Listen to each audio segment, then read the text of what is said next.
Hello and good morning students. आज हम लोग बात करेंगे साइक्लिक फोटोफॉस्फोराइलेशन के बारे में। जानेंगे कि साइक्लिक फोटोफॉस्फोराइलेशन में क्या होता है और इसको हम साइक्लिक प्रोसेस क्यों कहते हैं। इसके पहले हमने नॉन साइक्लिक फोटोफॉस्फोराइलेशन देखा था। नॉन साइक्लिक कहने का मतलब यही था कि जो एक्साइटेड इलेक्ट्रॉन्स रिलीज हुए थे वो वापस उस फोटो सिस्टम में नहीं जा पाते, इसीलिए वो नॉन साइक्लिक फोटोफॉस्फोराइलेशन कहलाता है।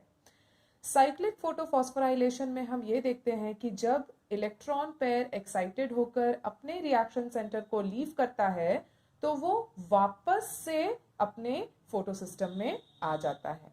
तो इसी के बारे में हम लोग थोड़ा एडिशनल इंफॉर्मेशन गेन करने की कोशिश करेंगे।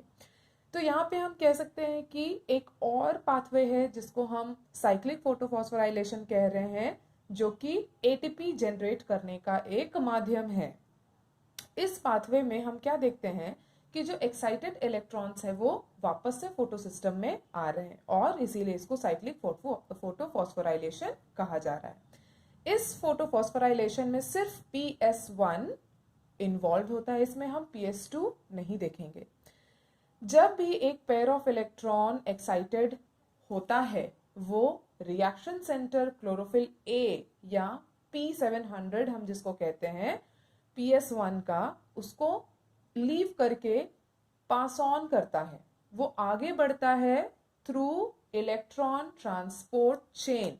यहाँ पे हम जिस इलेक्ट्रॉन ट्रांसपोर्ट चेन के बारे में देखेंगे वो किन 3 चीजों से कंप्राइज है या किन 3 चीजों से ये चेन बन रही है। सबसे पहला हम देखते हैं फेरेडॉक्सिन, उसके बाद हम देखते हैं साइटोक्रोम कॉम्प्लेक्स और उसके बाद हम देखते हैं प्लास्टोसायनिन।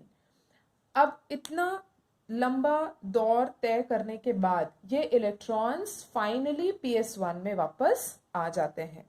इस पाथवे में जैसे हम नॉन साइक्लिक फोटोफॉस्फोराइलेशन में देख रहे थे कि साइटोक्रोम कॉम्प्लेक्स में ही एटीपी जनरेशन हो रहा था। जो एक्स्ट्रा एनर्जी लूज करता है इलेक्ट्रॉन, वो एक्स्ट्रा एनर्जी यूटिलाइज किया जाता है एटीपी जनरेट करने के लिए। उसी तरह से यहाँ पर हम क्या देख रहे हैं, इस पाथवे में सिर्फ और सिर्फ एटीपी का ही जनरेशन होगा। यहाँ पे फोटोलाइसिस नहीं होगा। फोटोलाइसिस नहीं होने का कारण यही है कि क्योंकि इलेक्ट्रॉन तो वापस आ ही जा रहा है, इसीलिए यहाँ पे फोटोलाइसिस की जरूरत नहीं है। यहाँ पर एक बात नोट करने की ये है कि ये जो साइक्लिक फोटोफॉस्फोराइलेशन है वो स्ट्रोमा लैमेला में होता है। आई होप कि नॉन साइक्लिक और साइक्लिक फोटोफॉस्फोराइलेशन अभी क्लियर होगा। अब हम लोग आगे बात करेंगे केमी ऑस्मोटिक हाइपोथेसिस के बारे में। तो अब हम लोग देख लेते हैं कि केमी ऑस्मोटिक हाइपोथेसिस में क्या क्या प्रोसेसेस इन्वॉल्व्ड है।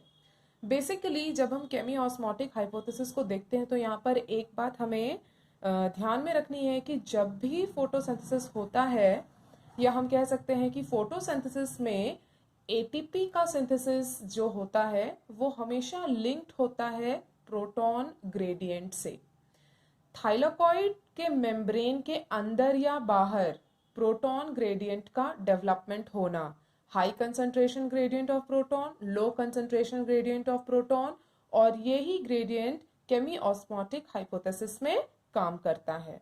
अब हम यहाँ पर बात करते हैं कि जब इलेक्ट्रॉन ट्रांसपोर्ट चेन में जब हम नॉन साइक्लिक फोटोफॉस्फोराइलेशन में जब हम इलेक्ट्रॉन ट्रांसपोर्ट चेन में देखते हैं, एनर्जी जो है वो साइटोक्रोम कॉम्प्लेक्स में ही लूज होता है।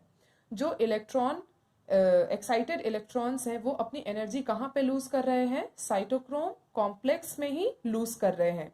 और साइटोक्रोम कॉम्प्लेक्स की खास बात जब हम केमी ऑस्मोसिस में देखते हैं तो वो क्या काम करता है, एक प्रोटॉन कैरियर का काम करता है। कहने का मतलब ये है कि जब साइटोक्रोम कॉम्प्लेक्स में एनर्जी रिलीज हुई इलेक्ट्रॉन्स की, तो ये साइटोक्रोम कॉम्प्लेक्स अब एक प्रोटॉन कैरियर बन जा रहा है। साइटोक्रोम कॉम्प्लेक्स अब इस एनर्जी को यूटिलाइज करता है ताकि वो क्या कर सके, स्ट्रोमा में जो हाइड्रोजन आयंस प्रेजेंट है, प्रोटॉन्स प्रेजेंट है, उसको क्या करे, पंप करे into the lumen of thylakoid, यानी कि बाहर से अंदर की ओर प्रोटॉन्स को पुश इन करने में ये साइटोक्रोम कॉम्प्लेक्स क्या करता है, मदद करता है। अब जब हम ल्यूमेन की बात करते हैं, थाइलेकॉइड मेम्ब्रेन के जब हम ल्यूमेन की बात करते हैं तो यहाँ पर हम देखेंगे कि वाटर स्प्लिटिंग कॉम्प्लेक्स भी प्रेजेंट है। और जब हम नॉन साइक्लिक फोटोफॉस्फोराइलेशन को देखते हैं तो हम क्या जानते हैं कि यहाँ पे वाटर की स्प्लिटिंग हो रही है, और जब वाटर की स्प्लिटिंग होती है तो हमें फिर से क्या मिलता है, प्रोटॉन मिलता ही मिलता है।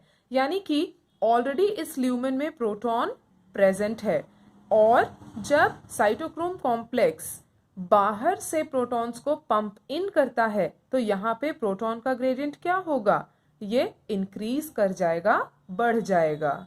एक प्रोटॉन ग्रेडियंट के बनने के साथ साथ ल्यूमेन में जो पीएच है वो डिक्रीज कर जाता है। ल्यूमेन में जो प्रोटॉन एक्यूमुलेशन हुआ है इसको कम भी होना है।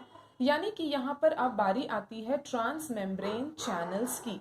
तो यहाँ डायग्राम में आप देख सकते हैं F0 पार्टिकल प्रेजेंट है।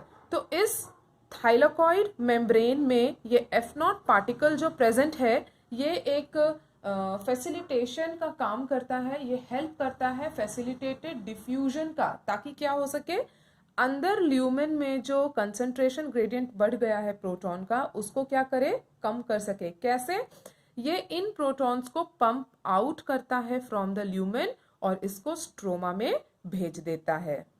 अब आप देख सकते हैं कि एक F1 पार्टिकल भी है जो कि इस थाइलेकॉइड मेम्ब्रेन के बाहर F0 पार्टिकल के साथ जुड़ा हुआ है, पर वो हैंग आउट कर रहा है इन द स्ट्रोमा। तो जो प्रोटॉन पंप आउट किया गया वो इस F1 पार्टिकल से होकर गुजरेगा, और ये F1 पार्टिकल क्या करते हैं, ये हेल्प करते हैं एटीपी को सिंथेसाइज करने के लिए। सबसे आखिरी चीज जो हमें यहाँ पर देखनी है कि थाइलेकॉइड मेम्ब्रेन पर क्या प्रेजेंट है, NADP रिडक्टेज प्रेजेंट है। ये NADP रिडक्टेज क्या काम करेगा, ये हेल्प करेगा NADP को रिड्यूस करने में और उसको कन्वर्ट कर देगा इनटू NADPH2। तो ये है पूरा मैकेनिज्म केमी ऑस्मोटिक हाइपोथेसिस का।